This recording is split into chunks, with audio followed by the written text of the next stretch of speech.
Hey guys, this is a TTM etiquette video. I've been talking about this might be the most jankiest video I've ever done in my life because I'm recording a laptop because I don't know how to do screen grabs and all that stuff, or the screen record and the like. So here we are. uh, this initially came to my mind whenever Ron Kittle posted something back in September about people are just being rude in his eyes, doing the, submitting autographs to be signed, and they're not being thankful. They're not, just being just normal human beings and interactions, and just being thankful and all that stuff, which I'll get into in this video. It's not gonna be a very long video, but I decided to do a PowerPoint video presentation for the first time since college, and it's the most. I think I forgot every single thing I've ever learned in PowerPoint. So this is what we're going to do. I basically narrowed it down to three big ideas as far as what you need to do to get autographs, to just be to keep this hobby alive and well, and not be bombarded by some of these people who are new and maybe not understanding the history of the TTM and getting autographs and all that stuff. So here we go. It's not going to be too long here. I've got about 11 slides, I think, maybe. All right, first off, just be thankful. Always say please and thank you in your letters. Don't be an entitled goober. I thought about putting my dog Goober up here, but then again, I don't know what I'm doing when it comes to PowerPoint, so please bear with me. These athletes are taking time out of their day to sign requests and show gratitude. Please show gratitude for that. These people don't have to do any of this. They're doing as a thanks for being a fan, and I'm sure some get a lot of good from these. Especially some of these older players that don't get a lot of mail. But some of these players, like let's say Ron Kittle, I'm sure he gets a lot of mail. He had a ton and tons of cards during the junk wax era. So I mean, every year he probably had 20 unique cards by different, not just tops this, tops that, but I mean like Pacific, Leaf, Upper Deck, Fleer, Donruss, tops. Just naming, and all these other oddball sets. So please, these people are taking time out of their day away from their families to do this. So please show gratitude for that. The next part of be thankful is to just write something to them that stands out. Don't send a bland, "Oh, you're my favorite." They get dozens of that a week. It just seems lazy. You're not putting the effort in it to get something signed. Let's say this is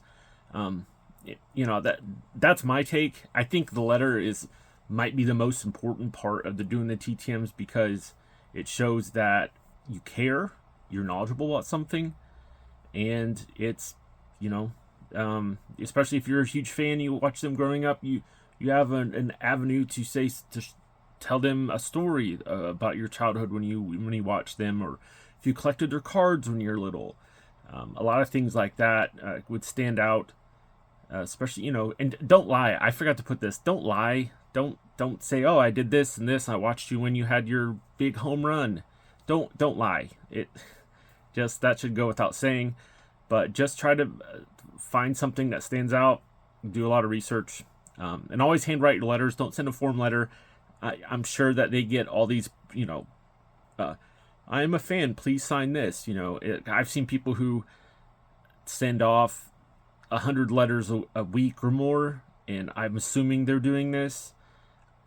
I would suggest that I would probably have a higher percentage of returns than they would, just because I'm putting the extra time into it, and I'm sure it shows. So then there's, I think, one more slide with the be thankful. Yeah. So do your like I said before, do your research and learn about their career. If you can't write them without doing research, don't send the cards.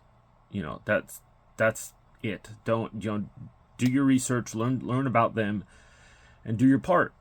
So then to show them that you're a fan, to sign the card for you, like Baseball Reference, Baseball Q, Baseball Almanac, even Wikipedia will have some information.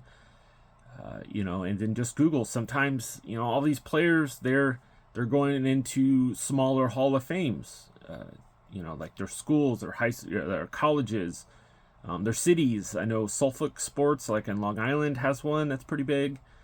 To show them you're a lifelong fan or that you've done research. Like I send off to a lot of players who played in the 60s. Clearly, I wasn't alive during that time, but I have read a lot. I've watched a ton of older football, basketball, baseball videos online. I mean, I watched tons and tons of documentaries, so I'm well aware of most of the people that I write initially. But there are some that didn't really have that long of a career, maybe not have that much information on. But there's things you can write, to show that you've studied them. That's what I want you to show, and not just be super bland, to show you're not a reseller. I think this is becoming more and more important. With all these whatnots and eBay and Facebook Marketplace and all these other selling platforms. I think just showing them that you're not a reseller is super important right now. So let's go to the next one. Just make it super easy for them. That's the second rule that I'm going by. So just use correct postage, use regular stamps and class stamps, and non-machinable stamps if your letter's too rigid. Athletes can get postage due notices if you send something too rigid with a regular first class stamp. A way to make sure your envelope is not too rigid is to send in semi-rigid card savers. Don't send in penny sleeves and don't send in top loaders. I mean, they can ruin an envelope in the mail, and also it creates too many steps in the process. It's like, oh, take the penny sleeve out of the top loader, and then you gotta take it out of the penny sleeve, and then you gotta put it back in. Just make it easy.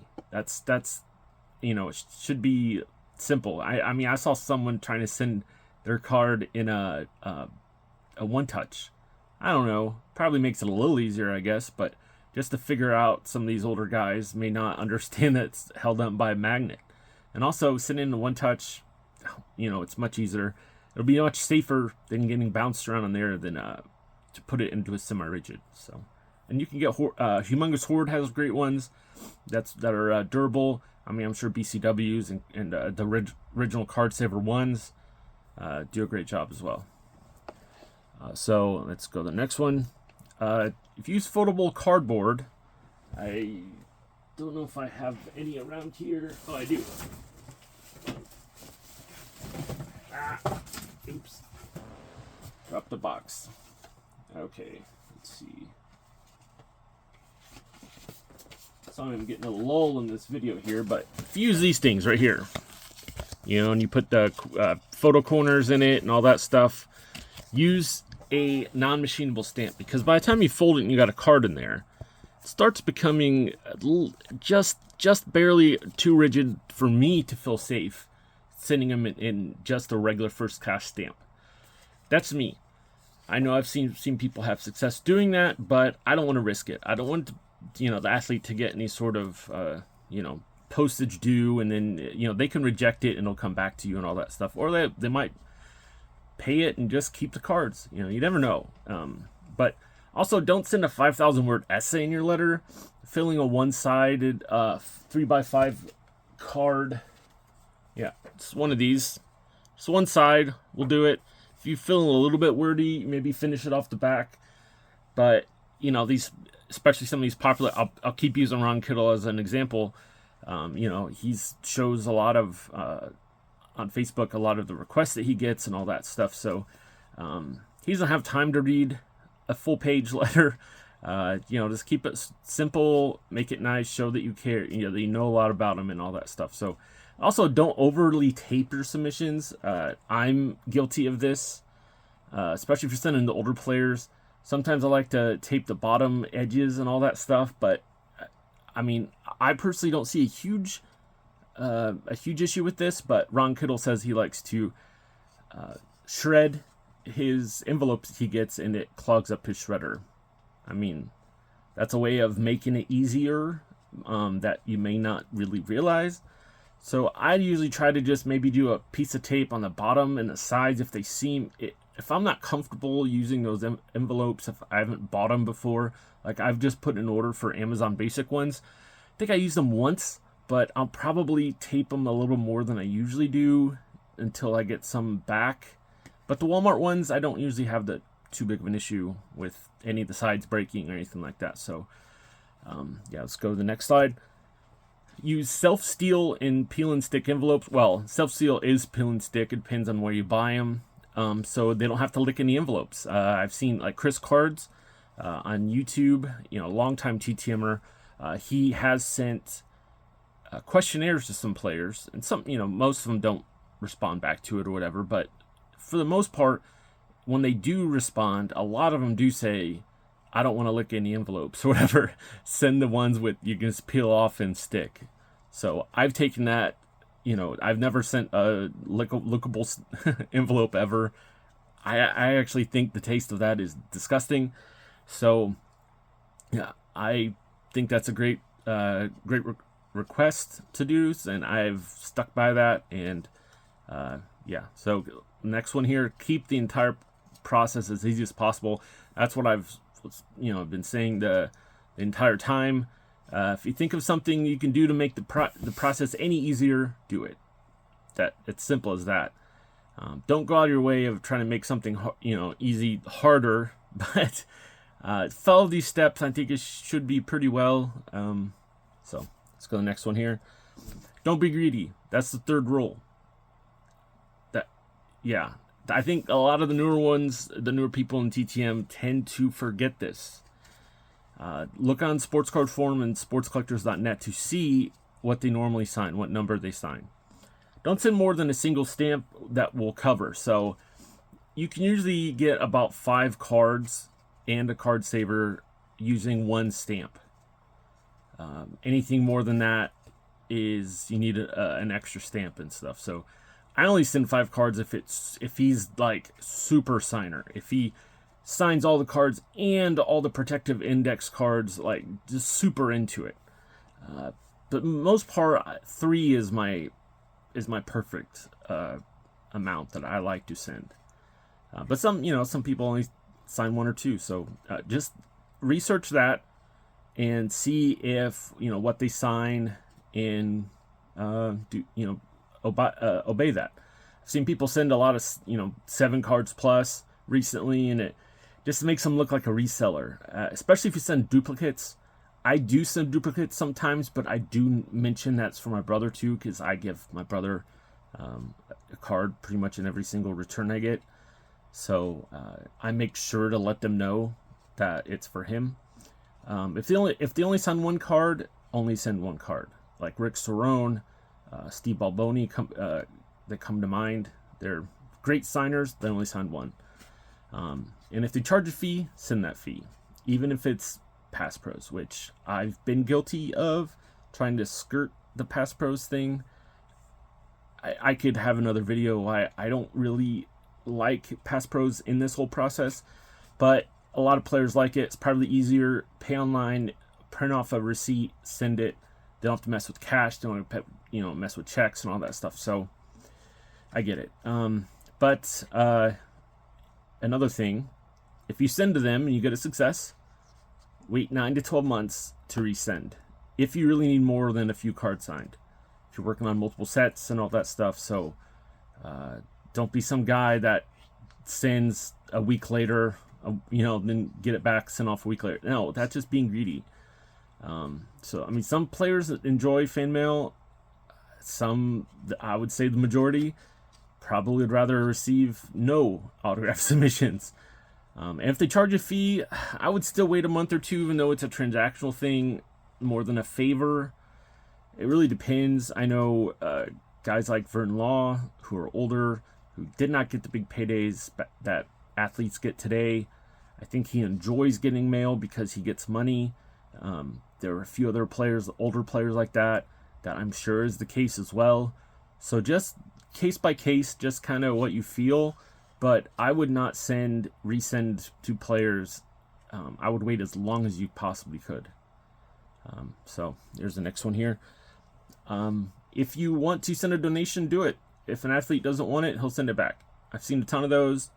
If you've, especially during the holiday season, I think giving is a great thing to do. I'm sure most will enjoy the gesture. I mean, I've sent money and say, here, get a coffee on me, and they kept it. Like Glenn Hubbard, I really wanted that snake picture or the snake card signed, and thought it might grease the wheels a little bit, and it worked. Although he's been a great signer for people who don't send money too. So, and also never send a card you can't afford to lose in the mail. It's out of their control once that leaves their hand. If item gets lost, just resend it with the money again, later date. That's an issue that I almost had with the Jim Gentile. Luckily, it was sent to somebody else, and I, got together with him, and I resent, and I sent him some money and some cards as a thank you for like a finder's fee that we ended up finding where the card needed to go. So I was getting ready to buy another one of those cards, which would have been like another $25 card. But I try not to send anything more than a $15 card that I can't just rebuy, and it's not going to be a big deal. So that's what my opinion is. Let's see, this might be the last one. No, that's it. Okay, so that's the final one. If you have any other just tips or any etiquette tips or anything like that, please leave a comment down below. I've went through and I've tried to think about it all week, things to add. I've just basically thought of those 3 big rules. Don't be greedy, make it easy, and be thankful. I think you'll be able to have successes doing this. I think that the whole process for the athlete will be more enjoyable, and I think they'll want to do it for longer. I know some may have hit a wall and the like, so that's what I wanted to do, to just throw this information out there. It's pretty simple information, but maybe it's not hitting with some of the newer people right away. So please, share this with some newer TTMers. Maybe they'll get some information about, they'll learn something about it. Maybe they're not, maybe not. This whole process isn't exactly the most high-tech thing I've ever done. But I just want to thank everyone for watching. We'll be back Wednesday for... we'll be back Wednesday for another regular TTM autograph haul opening. And please subscribe. It's free. Hopefully we'll get to 750 by the end of the year. I think we're, 730 or something. But I just want to thank everyone for watching. And I'll see you Wednesday.